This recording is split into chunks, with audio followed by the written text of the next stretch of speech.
notre petite méditation sur Esdras, chapitre 7 au verset 10, où il est dit « Car Esdras avait appliqué son cœur à étudier et à mettre en pratique la loi de l'Éternel. Amen. » Le cœur d'Esdras était décidé à obéir à la parole de Dieu, à obéir promptement, tout de suite. C'était urgent.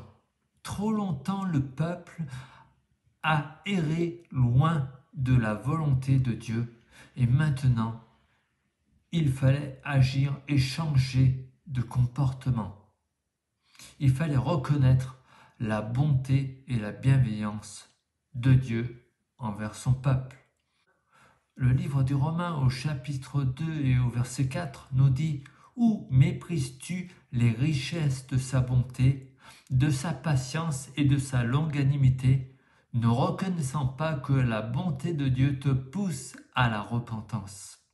Une fois que le cœur d'Esdras s'est mis à étudier la parole de Dieu, il a reconnu que le peuple avait pris un mauvais chemin et que maintenant il fallait agir.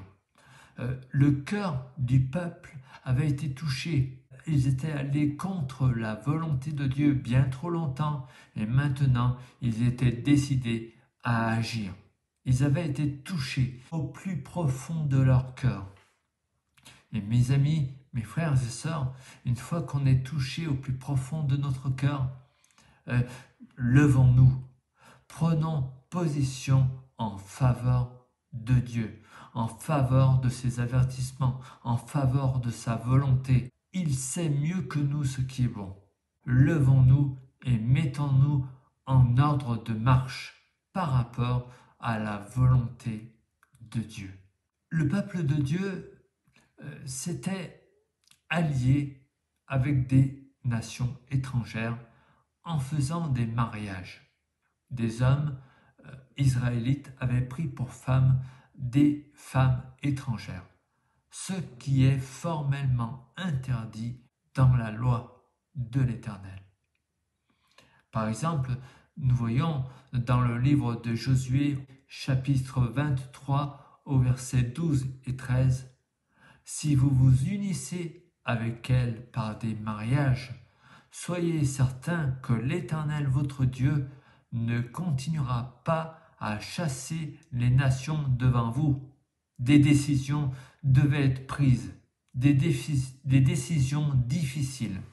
Après la repentance, il y avait dans le cœur d'Esdras et dans le cœur du peuple un désir ardent de satisfaire aux exigences de Dieu. C'était devenu comme pressant.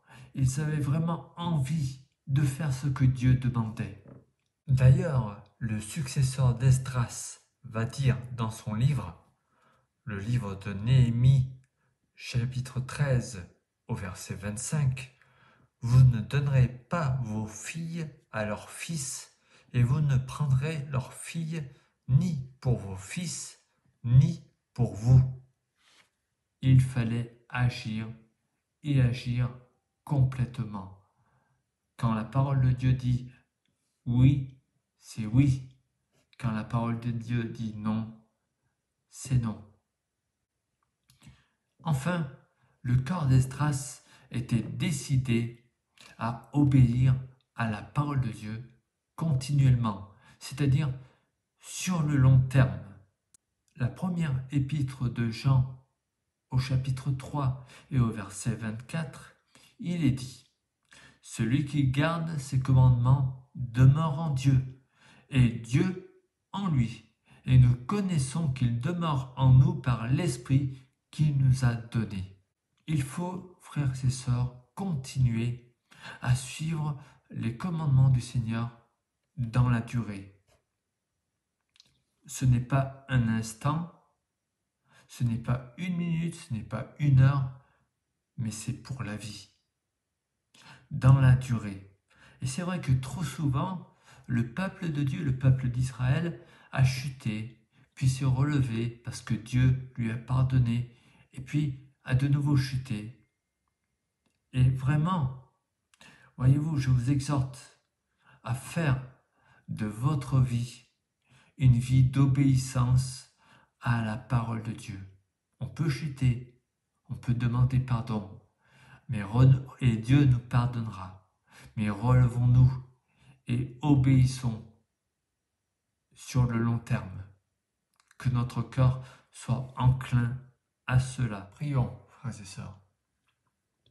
Seigneur, je te remercie pour ta parole, je te remercie pour la place qu'elle peut prendre dans notre cœur, pour le changement qu'elle peut faire au plus profond de nous. Je te remercie de toujours travailler nos cœurs par ton esprit, par ta parole. Et vraiment, je te demande de nous aider, de m'aider à vraiment me laisser conduire par tes commandements, parce que tu désires que nous fassions pour toi. Louange et gloire à toi, Seigneur. Tu bénis ton Église, tu bénis tes enfants et tu leur donnes d'être à l'écoute, obéissants et Seigneur, et en retour, je sais, Seigneur, que tu les honoreras, que tu les béniras et que tu les rendras féconds pour toi. À toi toute la gloire, à toi tout l'honneur, à toi toute la reconnaissance de mon cœur, Seigneur. Amen. Soyez bénis.